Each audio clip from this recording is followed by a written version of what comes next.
think I can see you from here. Hey, hello everybody. Hey, guess who I am not? I am not Justin. I'm your friendly neighborhood host, Terrence, and I'm here to introduce a very special person, the one, the only, Justin Godray! Come on in, it's your show. Hey! Check it out, people. How's it going, Winnipeg? Yeah. We're in the house with Terry. Now I am looking forward to this conversation. I'm just going to get a little out of the way. And Justin, I've heard that you've had a very exciting week having eating your fill of hamburgers. Oh my, it was a glorious burger week. I think the champion of burger week was actually the Peasant Cookery for me. They made the Someone's Got Your Goat burger, and it was made with goat and pork and lamb all mashed together, and it was just such a lovely combination. And they made a nice beet barbecue sauce, which was purple and gooey and delicious. It really, no one gives a damn about the beets. There was a real goat in this There was burger. a real goat in the burger. The greatest of all time was in the burger, if you can believe it. So, wait, did you say goat and sheep? Goat and sheep. Yes, goat and lamb, yeah. Oh, okay. What's the difference between a goat and a lamb? Well, one has more wool, and one baas more.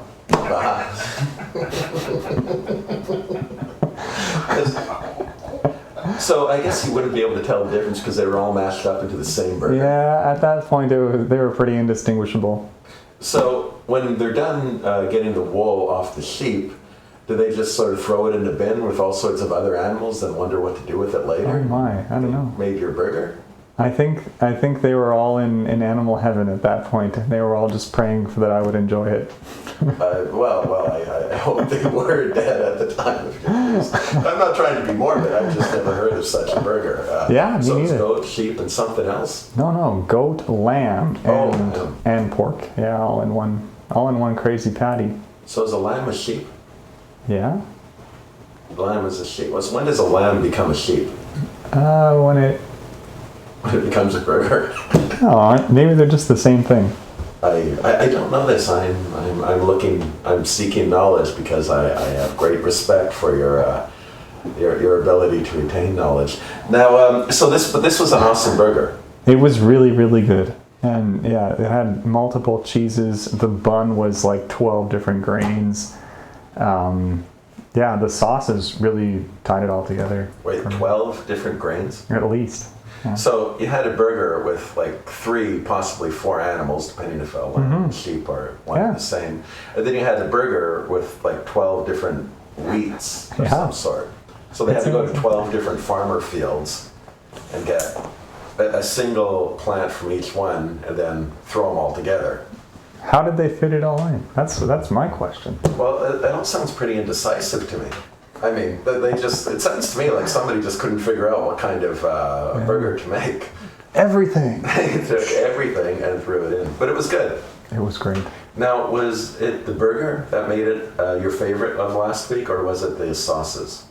Yeah, probably both. The combination of both. Combination. Mm-hmm. Was it a big burger? Yes, it was hearty. It was it was very filling. Who made this burger? The Peasant Cookery in the Exchange District. Oh, you go there often? No. No. No, it was a special occasion. It was Burger Week. It was Burger Week. Oh, so Burger Week actually caused you to go out to places. It caused me to go to 10 establishments that I don't frequent. Wow. And do you have any plans to return to the Peasant Cookery? Yeah, they're really good. That's more of a special occasion place for me, but I really enjoyed that place, for sure. Now, I wonder if they'd be able to just cook me a goat burger. But they probably could. And just so I could know the difference between a goat and a sheep burger. You'd have to ask the chef. I guess. Now, is the chef the peasant, or are we the peasants? I think we're all peasants. We're all peasants, okay. Well, I guess we're not really here to talk about burgers. We're not. We're here for an episode of Dree Views. Dree Views. And today, Dree is viewing... Oh, what do you got there? This, ladies and gentlemen, is not just any Gibson Explorer. It's Terry's Gibson Explorer. Doesn't have just 6 strings. Switch to this camera angle. Has 7. Oh. Meow. Now 7 strings on an Explorer is. Have you ever seen that before? I have not. I've seen 7-string guitars. I've never seen a 7-string Explorer. Now, for Explorer guitars, what type of person usually uses an Explorer? Well, this is made for someone who wants to stand out in the crowd. It's probably made for someone who's playing a fairly in-your-face type of music, I would say. It's funny, when I first heard Metallica's And Justice for All album, I decided I was going to start playing electric guitar that day. I made up my mind. I said, I've got to do this. I've got to try this. And little did I know that a lot of it was recorded with this guitar, a 6-string version of it, but still pretty much these pickups and this guitar and wood and everything. Really, they had active pickups back in the 80s? They did, yeah. They were using the 81 and 60. They're that old. I thought they were a modern thing. Yeah, they started in the 80s. And now, pickups on basses, active pickups, do have a reputation of being a little noisy, tend to pick up a little more RF than passive pickups, a lot more. What are your feelings about that on an electric guitar? oh boy. Well, I feel like basically the whole point of being an active pickup is that it has a preamp built in, and that the 9-volt battery powers that preamp. So it's taking the signal that the strings are vibrating, getting induced into the magnet, and then putting it through an initial stage of amplification and equalization. So it's doing a bit of tone shaping before it even hits your amp. And that's to usually, well, in the case of these ones, to make it have a little bit more attack and a little bit more punch. And yeah, just be a little bit more percussive, like someone like James Hetfield would just love to be. So with that, when you say a little bit more punch, is that, does it bring out the sustain? Like, does it give a little bit of a natural kind of compression? Yeah, I would say it gives an unnatural kind of compression. Like it makes it sound, yeah, more compressed and almost, yeah, kind of like it's being processed. That's interesting, because in many interviews, Hetfield was adamant that during the mixing stage, that the mixer was not to apply any post-compression to his guitar. Huh. And he was really adamant about that. And I think that was like a point of argument between him and Bob Rock when he was doing the Black Album. He was whatever you do, you're not compressing my guitars. Bob Rock was good for him. Well, wait a minute here. Yeah, there's. So, but the active pickups would actually add a little bit of that punch that you might expect to get if you were compressing. Totally, yeah. Does it improve sustain? I think a little bit, yeah. Yeah. What do you prefer, active or passive? Choice. Well, I mean, when I was just starting out, I definitely coveted these. I went and sought them out. In the second guitar I ever bought, I put the active EMG pickups in, and yeah, I just was really curious about what I could do with them. And yeah, they sound great. I've recorded albums with them, and they have that. They sound really good for playing heavy music. I mean, there's no doubt about that. There's just probably a million albums that have been recorded with them. Well, we are looking forward to having demonstrations. So for this guitar, now this guitar is 7-string guitars, especially in the 90s, started to become a little bit more common. What kind of bands really started to popularize 7 strings? Well, Steve Vai started it, actually, my guitar hero, yeah. And then Korn picked up on his idea, really, and kind of made it a bit more mainstream. And then, yeah, Nickelback did it. And I don't know. These days, a lot of bands are doing it, and there's 8-string, 9-string, 12-string guitars, all kinds of things. But so what's how's it different playing a 7-string than a 6-string? it's like a halfway point between playing a bass and a guitar, because you can get down here and do that funky slap, chuggy thing the guitars don't usually let you do. So when Steve Vai had a 7-string guitar, and I assume he still has, does he have an extra low string, or does he have an extra high string? It's like this. It's an extra low string. It is an extra low string? Yeah. Low B. Because I do remember listening to guitar players debate about whether or not they want to add that extra low or an extra high. So adding an extra low is not always the point of having a 7-string. Sometimes people want a little more treble to work with. Yeah. So now this one is a little bit different than most 7-string guitars, in that it's actually a little smaller that Gibson decided to make it. And describe that for a moment.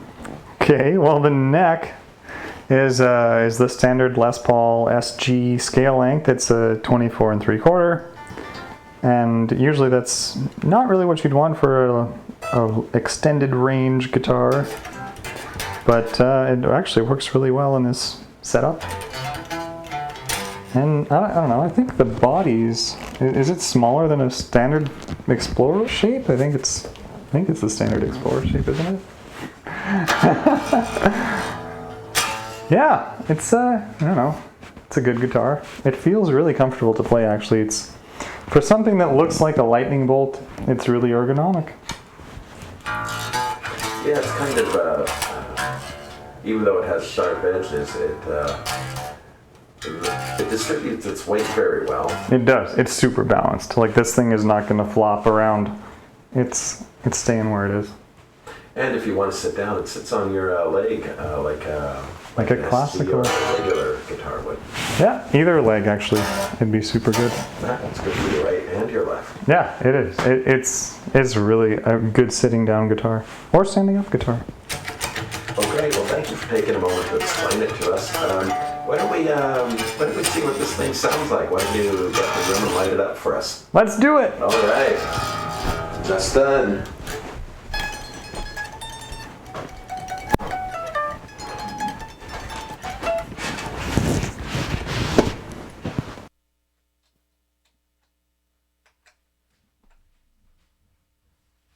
Switching places.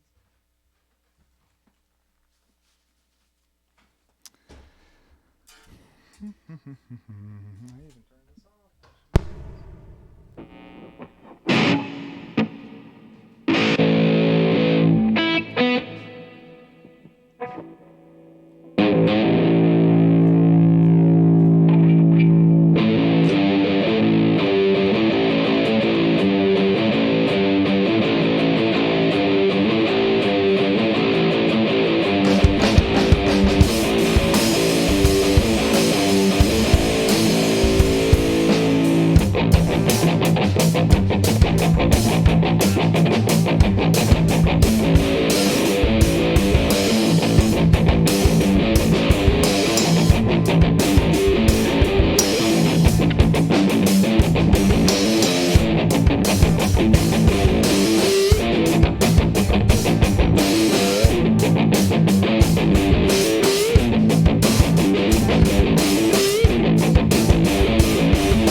Pretty dirty sound on this beast. It's kind of made for kind of the more crunchier stuff, but it does do everything pretty well. That was the bridge pickup. That was the 81.7.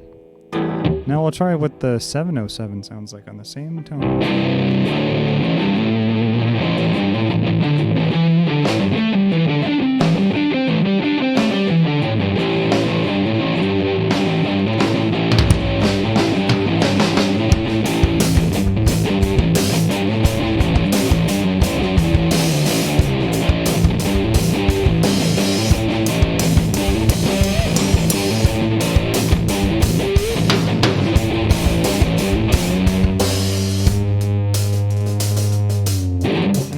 onto both pickups.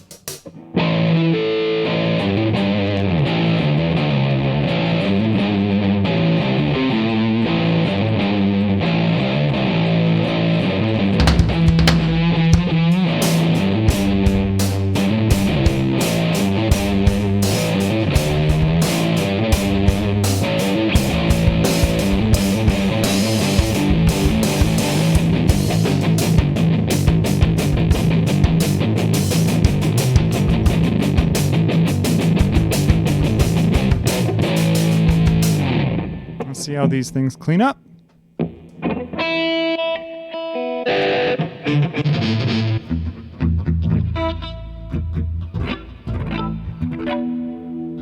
So here we got the combination of both. Neck and bridge. We'll do some just for fun.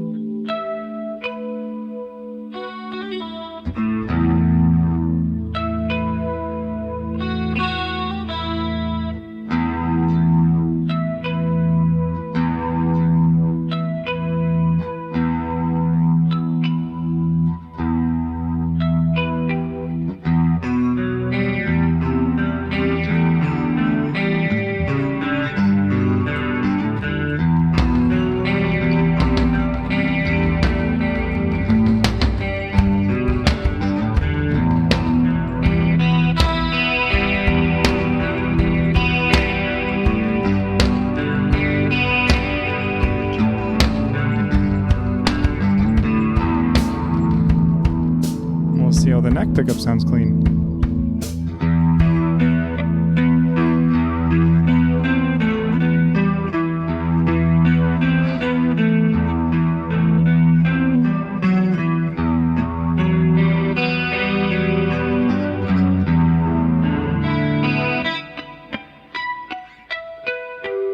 And the bridge.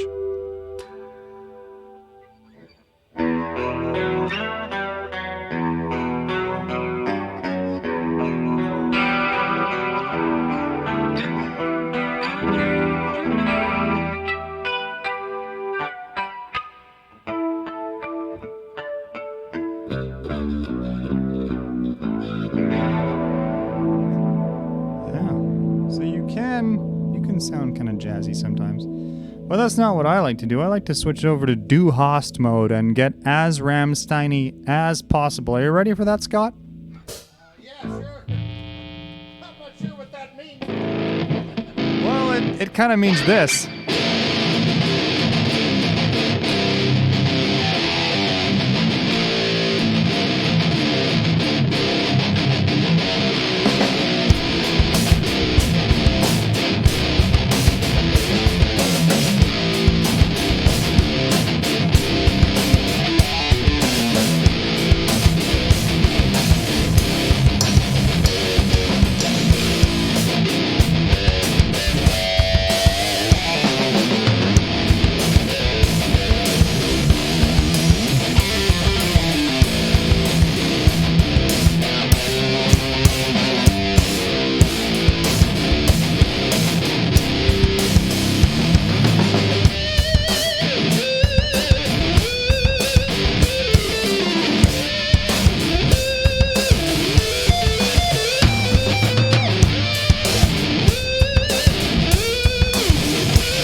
Yeah, that was some pretty heavy stuff. That's kind of what this guy excels at.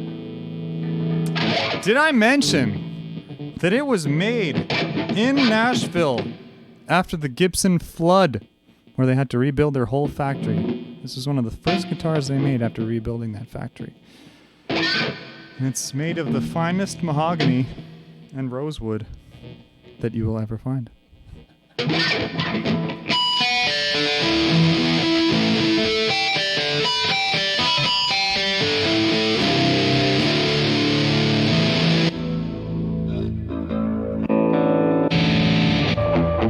This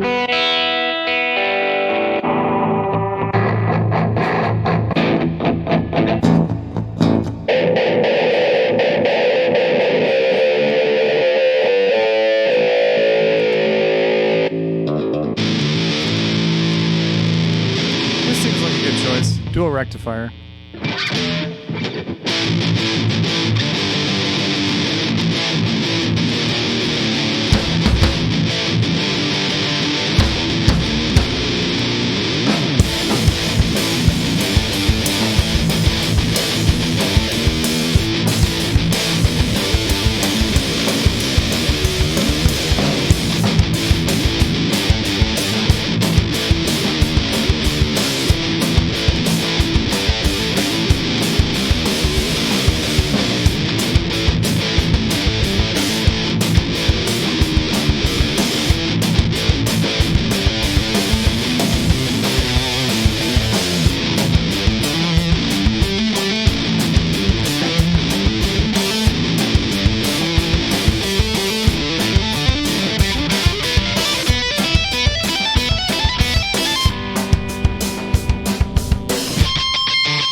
Witchcraft and wizardry, ladies and gentlemen.